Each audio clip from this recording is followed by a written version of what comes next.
England has seen many kings and queens rise and fall during its rich history, but for a time, the country we now call England was a fractured and chaotic blend of several kingdoms. One man rose to power during this time to unite the country as one. His name was Aethelstan, and today we are going to explore the life of this monarch, who would be crowned the very first king of England.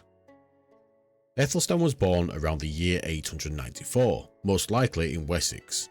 He was the son of Edward the Elder and Edward's first wife, Ecgwin. It is thought that Aethelstan's mother died and his father Edward remarried.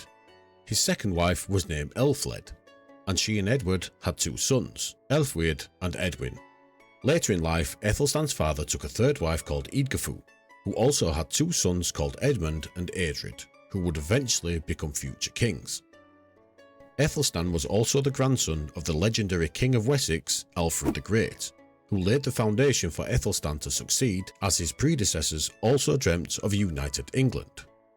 Not very much is known about Aethelstan's childhood, but we do know that he gained plenty of political experience during his later education in the Mercian court of his aunt Ethelfled and uncle Ethelred. Aethelstan also gained plenty of military training in the Mercian campaigns to conquer the Danelaw. These were the northern and eastern parts of England that were ruled by the Danish kings. This early experience in Mercia shaped his future as a ruler and gave him insight into both Wessex and Mercian politics. In the July of 924, Aethelstan's father Edward the Elder passed away, which created a succession crisis. The kingdom of Mercia chose Aethelstan as king, but his half-brother Elfweard was proclaimed the king of Wessex. 16 days later, Elfweard died aged 21 or 22, which paved the way for Aethelstan to become king of both territories. Even after Elfweard's death, Aethelstan still faced resistance in Wessex for months, but in September 925 he was eventually crowned as king of the anglo-saxons at Kingston upon Thames. Opposition to Aethelstan's rule in Wessex continued after his coronation, so much so that there may have been a plot to blind him, with the aim of making him ineligible to rule, possibly to make Edwin, Elfweard's younger brother, king. Much later in 933, Edwin drowned in the North Sea, maybe on the orders of Aethelstan, although it is possible that Edwin was fleeing England after an unsuccessful rebellion against his half-brother's rule. After the plots against him failed, Aethelstan needed a new strategy to quell any plots from inside or outside of his kingdom. To do this, he arranged to marry his sister off to the Danish king, Sihtric, who ruled the Viking kingdom of York in 926. Their agreement included that neither king would invade the other's territories or support each other's enemies. A year later, in 927, Sihtric died, and Aethelstan swiftly took advantage, annexing York and the whole of Northumbria.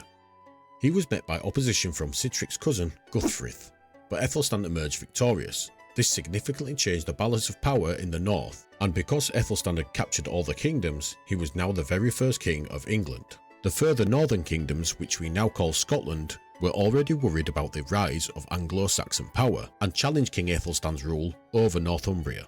A show of military force by Aethelstan led to a treaty being signed between himself, King Constantine II of Alba, King Hwildar of the Highbath, Eldred of Bamborough, and King Owen of Strathclyde on the 12th of July 927 at Eamont near Penrith. All of these rulers now acknowledged Aethelstan as overlord, which led to 7 years of peace in the north.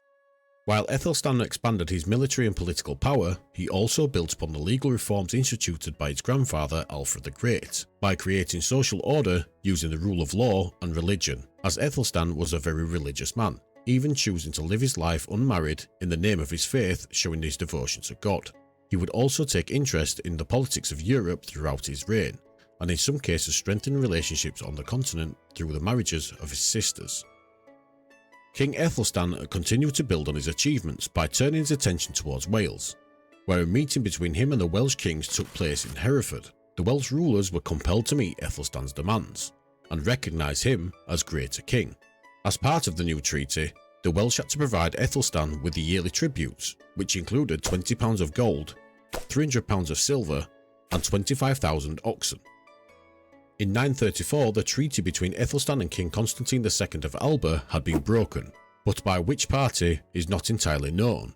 Some historians suggest that the death of the Norse king of Dublin, Guthfrith, in 934 gave Aethelstan the opportunity to gain more authority in the north.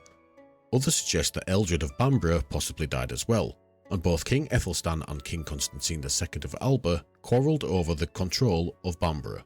Either way, what happened next was King Aethelstan began his campaign to invade Scotland in May 934, accompanied by 4 Welsh kings, 18 bishops and 13 earls. No battles from this invasion have been recorded, but the Scots were forced to retreat and Constantine was defeated.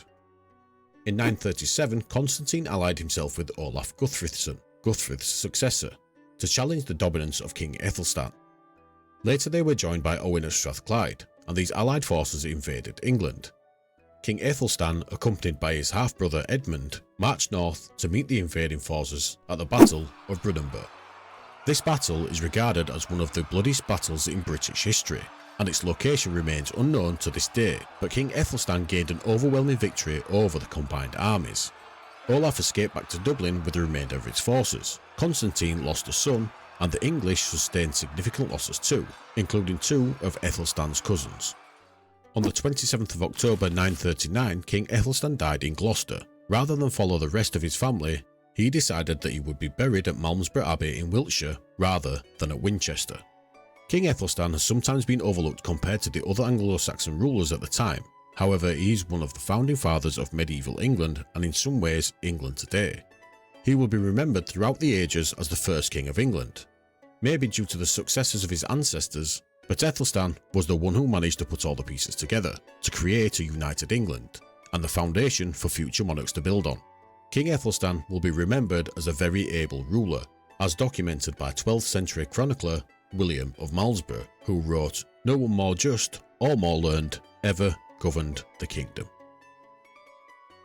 Thank you for watching, and if you enjoyed the video, please don't forget to leave a like and consider subscribing, as I do plan on making more videos on each British monarch. Please don't forget to leave your thoughts and feedback in the comments below. If you would like an idea on which king or queen I will be covering next, please click the end screen for a full timeline of the kings and queens of England and Great Britain. Thanks again for watching, and I'll hopefully see you all next time.